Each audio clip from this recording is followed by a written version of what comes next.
Hace escasos días se celebraron las elecciones generales en España y el resultado ha sido bastante complicado, difícil de digerir.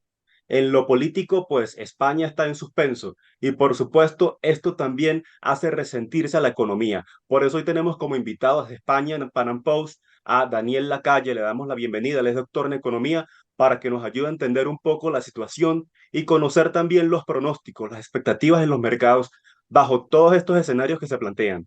Muy buenas, encantado. Sí, un gusto saludarlo. Para comenzar, quisiera que nos contara brevemente cómo está el factor confianza en el país en este momento. Pues siempre después de una elección, dependiendo de quién gana, pues hay una reacción inmediata en los mercados. Pero en este caso, en España, es un momento de incertidumbre, de suspenso, ya que no se sabe quién va a poder formar gobierno. Quisiera que nos contara un poquito cómo está, qué dicen las calificadoras de riesgo, qué dicen los fondos de inversión y cómo puede afectar esto el bolsillo de los españoles de aquí a que pues se logre formar el gobierno, ya que aún falta para que se instale el nuevo Congreso y se sometan los debates para la investidura. El gran problema del resultado de las elecciones es que deja, por un lado, al que ha ganado las elecciones con una situación difícil para el Partido Popular, que ha ganado claramente las elecciones tanto en el Congreso como en el Senado, con una situación muy difícil para conformar las mayorías necesarias para garantizar la investidura del presidente.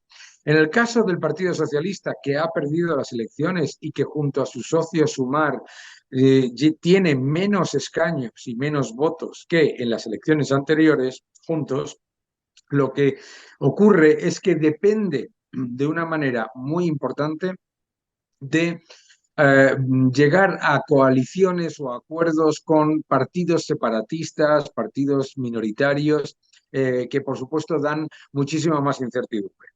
La respuesta del mercado ha sido clara, ¿no? El sector bancario ha caído con fuerza en la bolsa, pero es verdad que, por ejemplo, la prima de riesgo del bono de España no se ha movido mucho, fundamentalmente por el apoyo de Europa. España está dentro de la eurozona.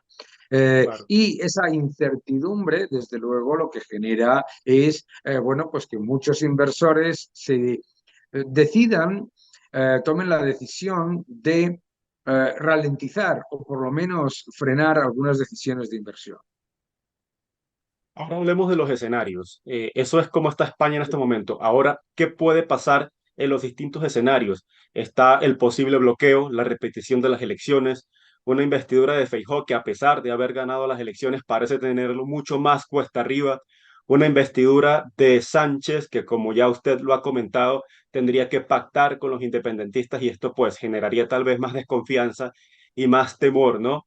Esto, ¿qué costo puede tener? Ya sabemos que en el caso de los independentistas, pues no les interesa realmente España y es pues complicado que la formación del gobierno esté en quienes quieren fracturar a España, ¿no? Entonces, ¿cuál sería el mejor y el peor de estos escenarios para la economía española? De acuerdo.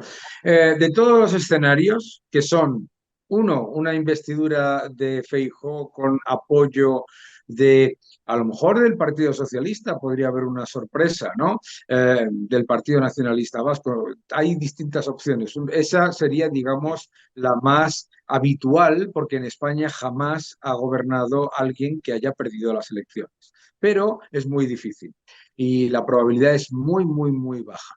La segunda es una investidura fallida de Pedro Sánchez, el Partido Socialista, aunque le apoyen algunos partidos nacionalistas y separatistas.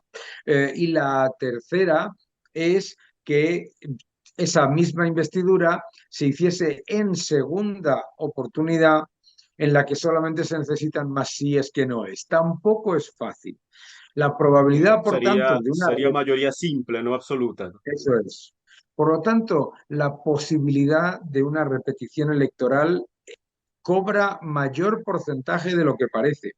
Pero parece ser que las que tienen más probabilidad son repetición electoral en los últimos meses del año y la otra es una investidura en mayoría simple en segunda vuelta de Pedro Sánchez, el Partido Socialista, con el apoyo de el prófugo separatista que es Lemón. Puigdemont, más los partidos separatistas que están en minoría.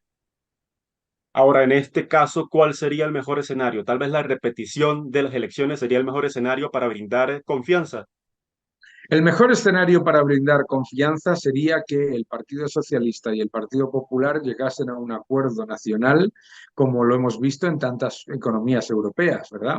Que permita que gobierne en minoría el ganador de las elecciones y se evite depender de radicales.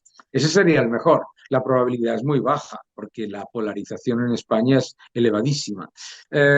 Eh, el segundo mejor sería repetición de elecciones, porque claramente ninguno de los ciudadanos que han votado al Partido Socialista han votado al Partido Socialista para que acuerde con el prófugo Puigdemont y los separatistas referéndums de autodeterminación y amnistía de delincuentes, ¿verdad? Yo creo que eso es bien evidente porque, entre otras cosas, el Partido Socialista se ha beneficiado en las elecciones de un aumento de votos que ha venido de los separatistas hacia el Partido Socialista. Por lo tanto, sería casi irónico, cuando no menos, bueno, pues una vergüenza que el Partido Socialista llegase a los acuerdos que no han querido los ciudadanos y por eso les han votado a ellos por el poder de las minorías. Eso sería literalmente ganar perdiendo, correcto. Y en este caso, no sería un gobierno tal vez débil, por así decirlo, que por primera vez en la historia gobierne el partido que perdió las elecciones.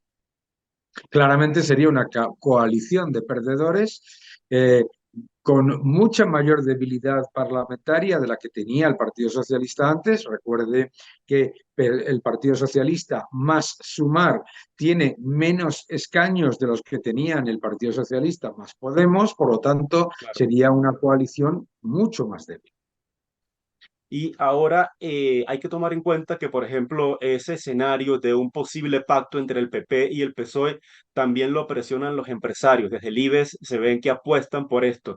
Mi pregunta aquí es, tal vez en el IBES ya daban por un hecho que iba a salir Sánchez, estaban apostando a un nuevo gobierno del PP y los ha tomado por sorpresa.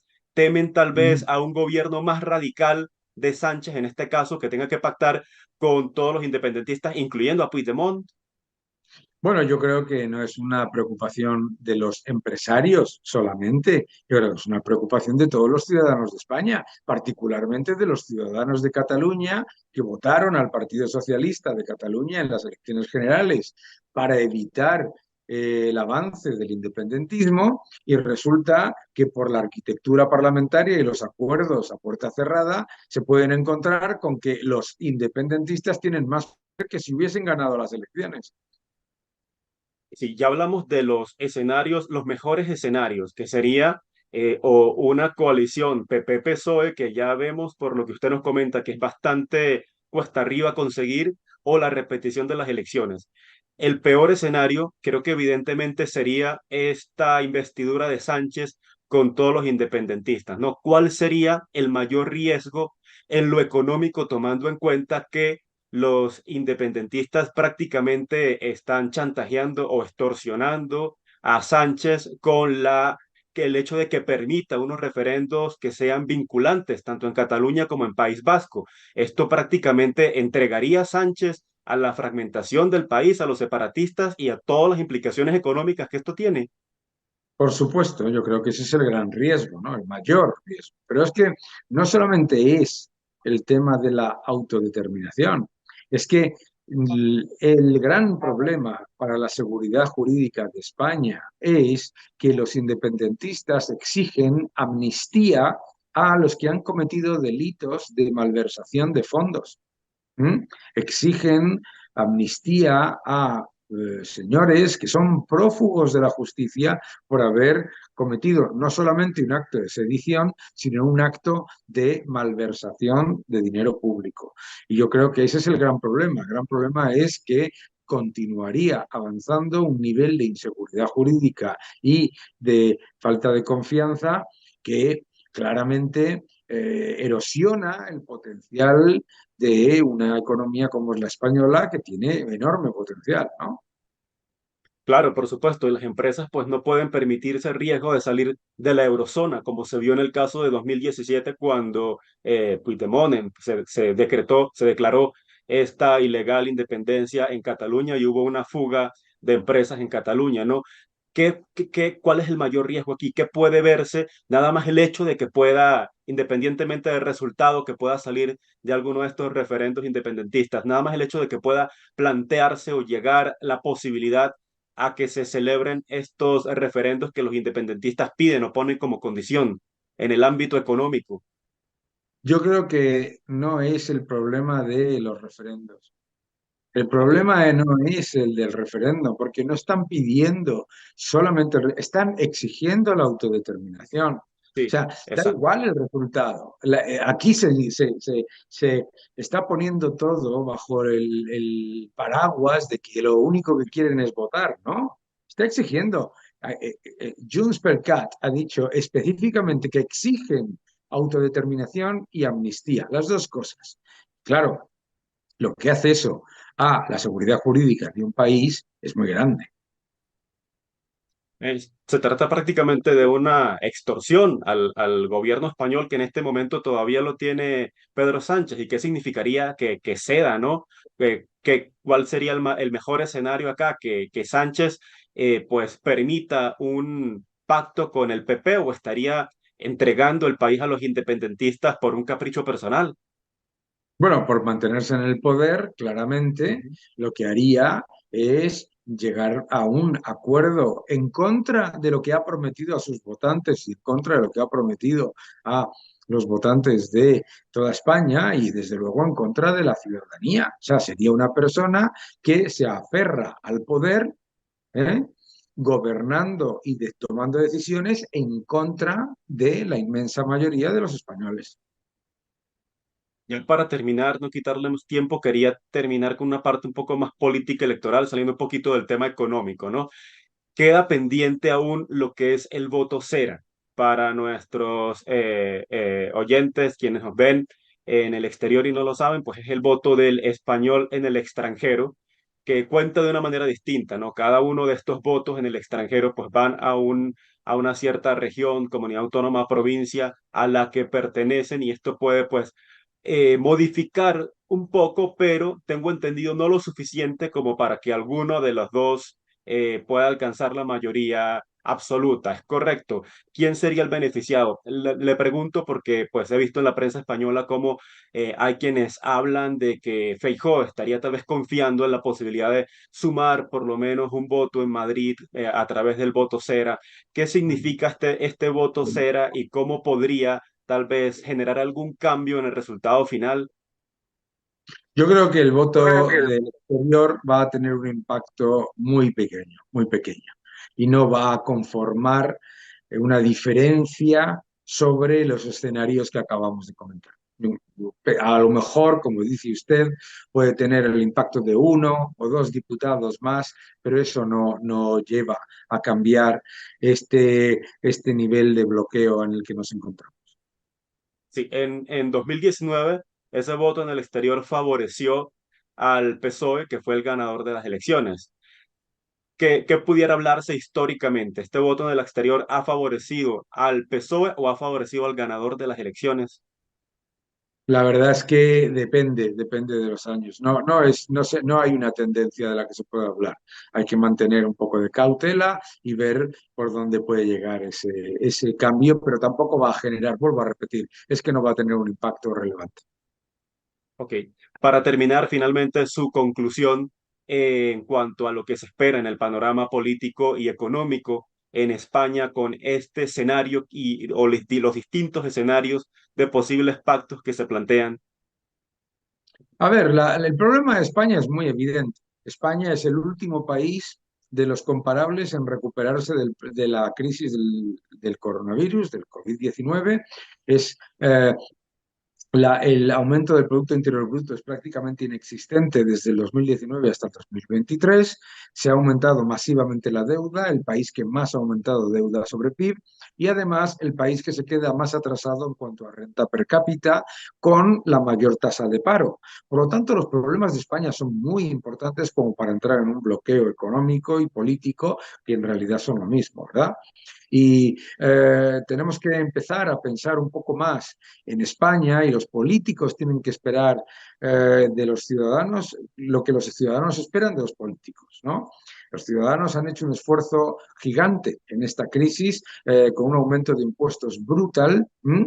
Y lo que esperan de los políticos es que tengan altura de miras y que piensen en España, no que piensen en el poder y se entreguen a formaciones lideradas por prófugos a independentistas cuyo único objetivo, y además no es ni siquiera, no lo esconden, es la ruptura de España. Usted, finalmente, como ciudadano y como economista, ¿qué esperaría? ¿Esperaría una repetición de elecciones o un pacto PP-PSOE por el bien de España?